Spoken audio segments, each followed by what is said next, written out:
आइए। नमस्कार। बहुत समय से इंतजार कर रही हैं। बहुत गर्मी है आज। हाँ?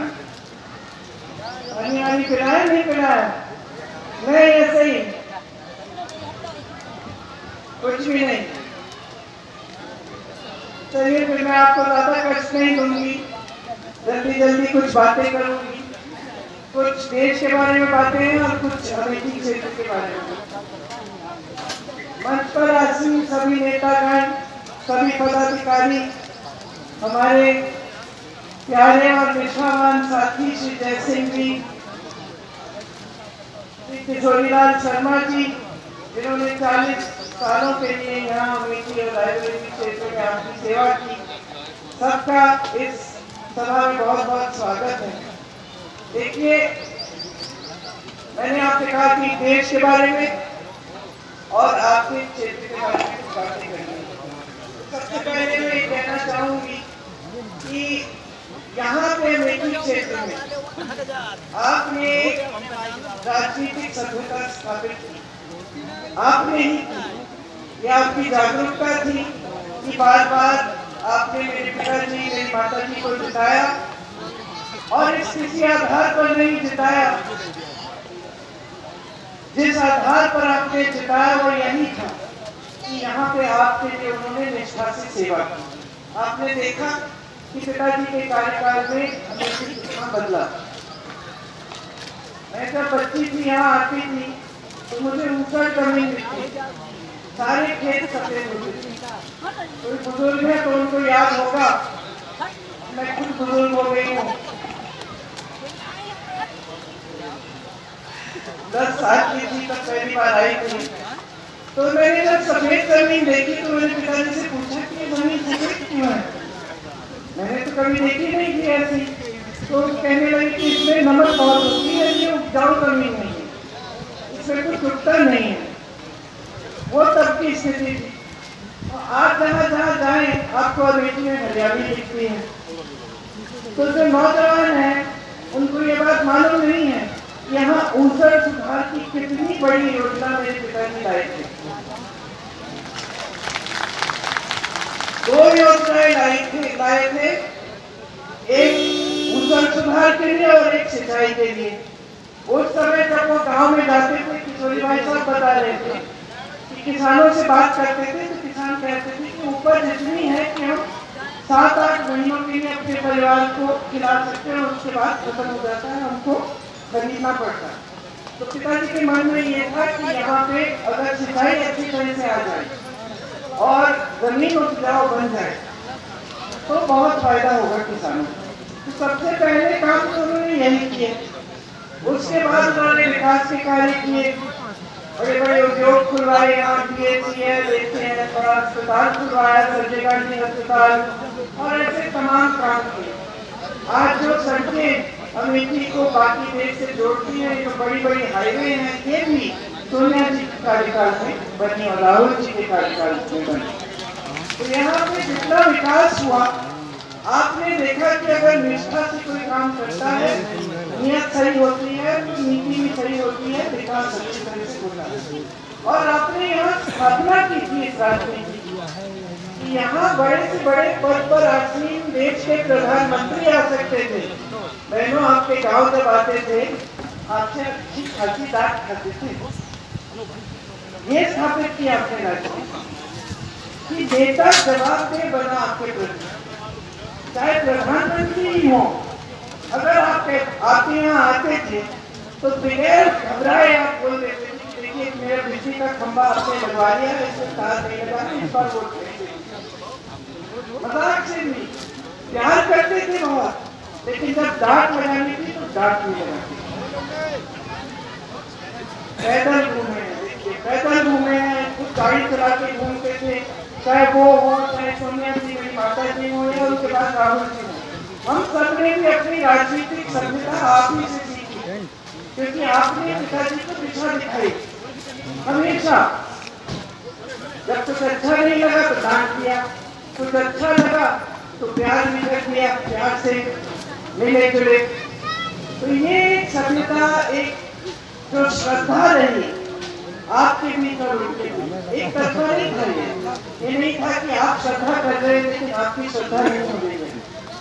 तो ये जो यहाँ की जो सभ्यता है राजनीतिक और यहाँ की जो पुरानी परंपरा है जो आप ही ने स्थापित की यहाँ और रायबरेली में दोनों जगह, ये देश की पुरानी राजनीतिक परंपरा होती है।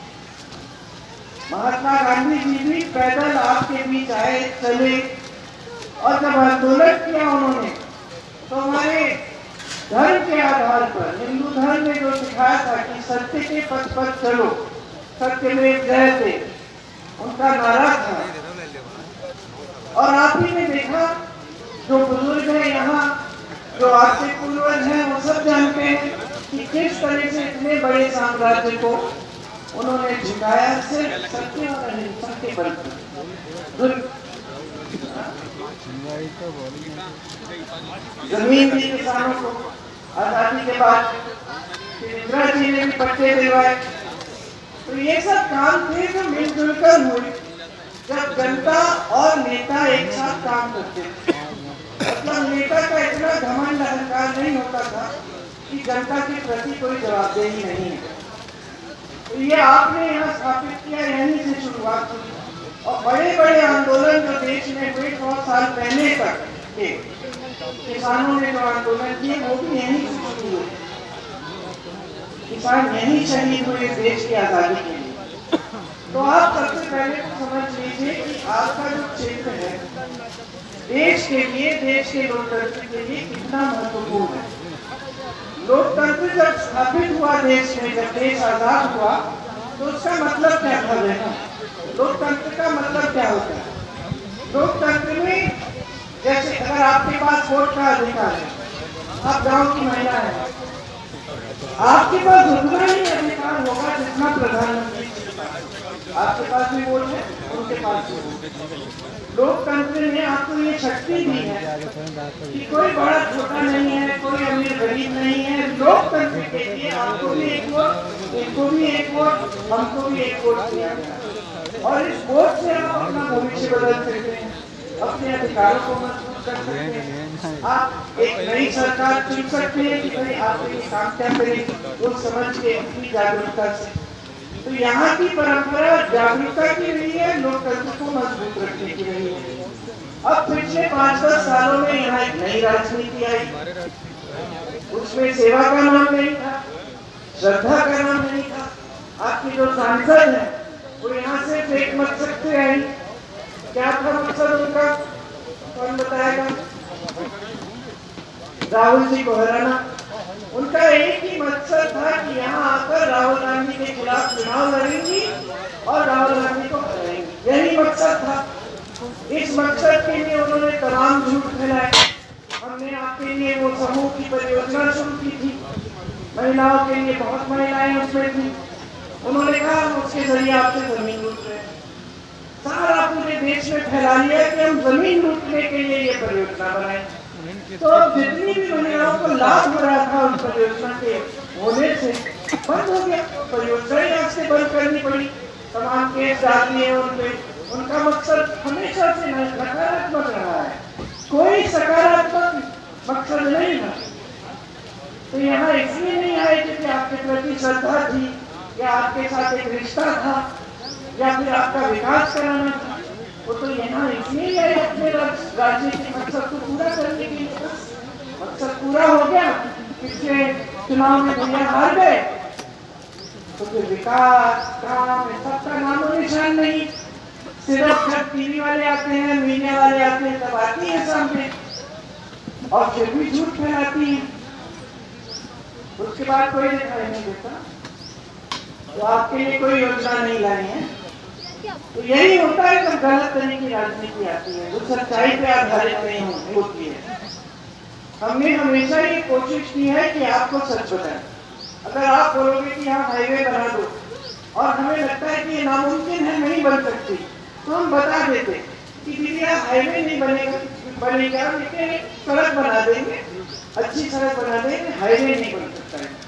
सच बता देते हैं, जो कर सकते हैं, जो नहीं कर सकते। और यहाँ एक और प्रतीक बना कि किस तरह से जब केंद्र में भी सरकार होती है और प्रदेश में भी सरकार होती है तो किस तरह से विकास हो सकता है। उस जमाने में जब पिताजी प्रधानमंत्री थे तब पूरा देश देखता था मीडिया की ओर और देखते थे, कहते थे कि देखो कितना विकास हुआ है वहां। बल्कि तब आलोचना ये होती थी कि राजीव गांधी जी साझा विकास का जितनी निर्णय अपने ही संसदीय क्षेत्र में डालते, ये आलोचना होती थी। लेकिन ये आलोचना कभी नहीं हुई कि यहाँ विकास नहीं हुआ। तो ये सब आपकी परंपरा रही है। आज देश में जो राजनीति है, कमाल की राजनीति। आज का जो भाजपा का जो नेता है, चाहे वो प्रधानमंत्री हो, चाहे आपके यहाँ के सांसद हो, ये सब सोचते हैं कि जनता के प्रति कोई जवाबदेही नहीं है, क्योंकि इन्होंने धर्म के आधार पर आकर आपसे वोट ले लेना है। तो मैं किसी के घर गई यूपी में, जब मैं फिरोजाबाद में मैं काम कर रही थी, किसी के घर गई, एक महिला थी घर में। तो मैंने पूछा कि पानी आ रहा है? अच्छा, सड़क बन गई तुम्हारी? नहीं बनी। बिजली आती है? नहीं, 2-2 बजे आती है। रोजगार मिला किसी को? नहीं मिला। बच्चे पाठशाला जाते हैं, हमको अध्यापक नहीं आता, हम लोग जो पढ़ा सकते हैं पढ़ा लेते हैं। फिर मैंने पूछा अच्छा वोट किसको देंगी? कहती है उसी विधायक को देंगे जिसको पिछली बार दिया। मैंने कहा उससे पहले उसी को दिया। मैंने कहा काम क्या किया इसने तुम्हारे लिए? कहती कुछ नहीं किया। मैंने कहा फिर क्यों वोट दे रहे? हमारी जाति का है और तुमने शपथ ली है धर्म के नाम पर, भगवान के नाम पर हम भाजपा को वोट देंगे। हंस रही, अच्छा हंस रही। नौजवानों समझ जाओ ये चीजें, मतलब अंधे होकर आप वोट दे रहे हैं। तो मैंने समझाया कि आप तो वोट दे रहे हैं इनको भगवान के नाम से, धर्म के नाम से, लेकिन इनकी जवाबदेही कहाँ है? कुछ काम नहीं कर रहे हैं। ये सोच रहे हैं कि 5 साल बाद आएंगे, फिर से वही बातें आपके घर आके दुनिया कर लेंगे, आपको बोलेंगे भगवान के नाम वचन दो कि आप हमें वोट देंगे, आप वोट दे देंगी। काम करने की जरूरत ही नहीं है। तो आपने जब इस राजनीति को उभरने दिया तो जनता के प्रति जवाबदेही खत्म कर दी है। 10 सालों में प्रधानमंत्री जी तक के व्यक्ति जो इस देश का सबसे बड़ा पद संभाले हैं, वो भी इतना आदर नहीं करते हैं देश की जनता का कि अगर चुनाव में आए हैं प्रचार करने के लिए, वोट मांगने के लिए, तो कम से कम जनता को इतना बता दें कि 10 सालों में किया क्या है आपके लिए। इतना भी आदर नहीं है, आपसे फिजूल की बातें कर रहे हैं। आजकल में देखिए, मुझे यकीन नहीं होता कि ये देश के प्रधानमंत्री हैं। कभी कह रहे हैं कि सावधान रहो, सावधान रहो, कांग्रेस पार्टी वाले एक्सरे की मशीन लाएंगे तुम्हारे घरों में और वो एक्सरे की मशीन तुम्हारे मंगलसूत्र, तुम्हारे गहने को खोज लेगी और कांग्रेस वाले उसको चुरा के किसी और को दे देंगे। ये बात कह रहे हैं, कोई कम नहीं, हमारे देश के प्रधानमंत्री कह रहे हैं। एक जगह तो गुजरात में उन्होंने कहा कि अगर तुम्हारी 2 गाड़ियां हैं, एक गाड़ी चोरी हो जाएगी, और अगर 2 घर हैं तो कांग्रेस वाले एक घर ले लेंगे, और अगर 2 भैंस हैं तो एक भैंस चोरी करके कांग्रेस वाले ले जाएंगे। ये बातें हमारे प्रधानमंत्री कर रहे हैं। अब हम लोग तुमसे छोटी थी मैं, जब मेरे पिताजी ने मुझे भेजा यहाँ प्रचार करने के लिए, तो मैंने पिताजी से पूछा कि मैं बात क्या कहूँ, मैं जनता को? तो उन्होंने किसी बहस की बात नहीं की। उन्होंने कहा जनता को ये सुनाओ कि हमने क्या काम किए हैं और समझाओ कि अगर हमें वोट मिलेगा तो हम और भी काम करके दिखाएंगे। तो उस समय का प्रधानमंत्री, और सिर्फ राजीव जी नहीं, उनके बाद वाले भी, यहाँ तक कि मैं कहूँगी कि भाजपा के भी जो वाजपेयी जी थे, वो एक सभ्य इंसान थे। जनता के प्रति उनका आदर भी था, उनको ये भी समझ थी कि जनता के प्रति कुछ जवाबदेही है, कुछ काम करना है। आज के जो नेता हैं, कहीं आपने सरकार चुन ली, उनको पसंद नहीं आए, किसी और पार्टी की चुन ली, घूस दे के, डरा धमका के, तमाम गलत काम करवा के विधायकों से पलटवा देते हैं सरकार, खुलेआम करते हैं काम। कोई शर्म नहीं है कि लोकतंत्र को आप कमजोर कर रहे हैं। सब जगह मीडिया भी बताती है कि इस विधायक को 100 करोड़ मिले, उस विधायक को 50 करोड़ मिले और दर बदल दी, और कोई कुछ कह नहीं रहा है।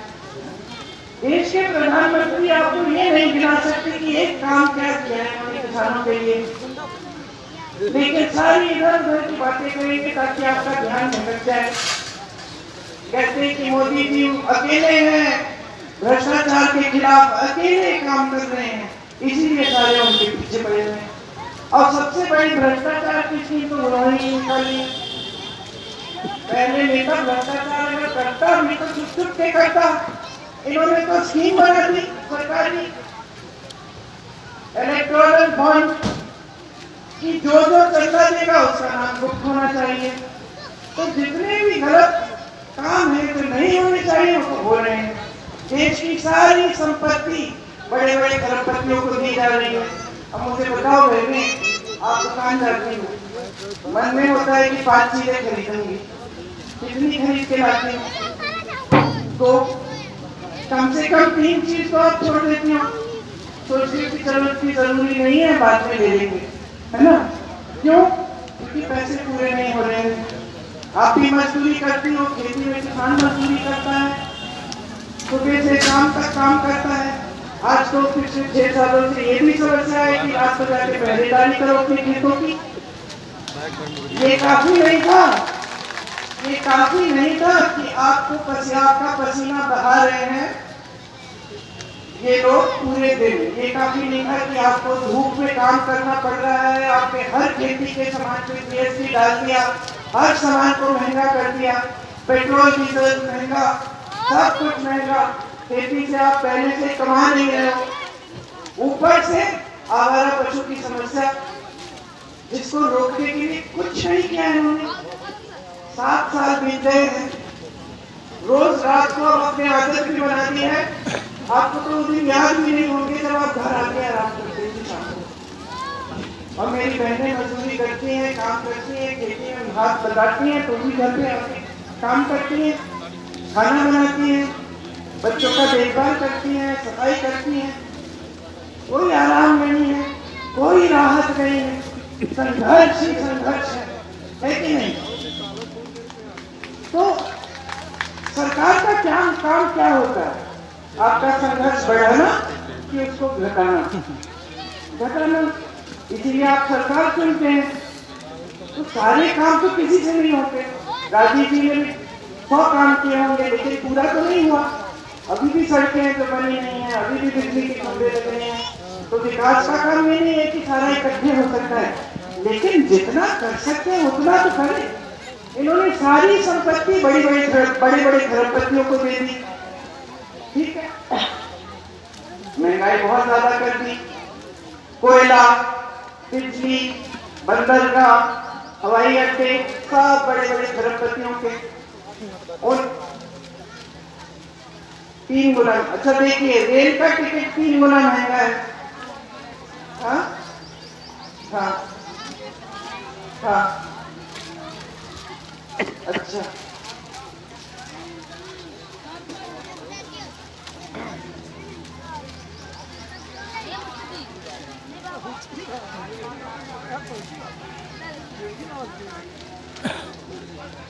और फिर आपके लिए कोई सुविधा नहीं है, कोई सुविधा नहीं। मतलब जो गरीब है, जो मिडिल क्लास का है, उसके लिए कोई नीति, कोई योजना नहीं है।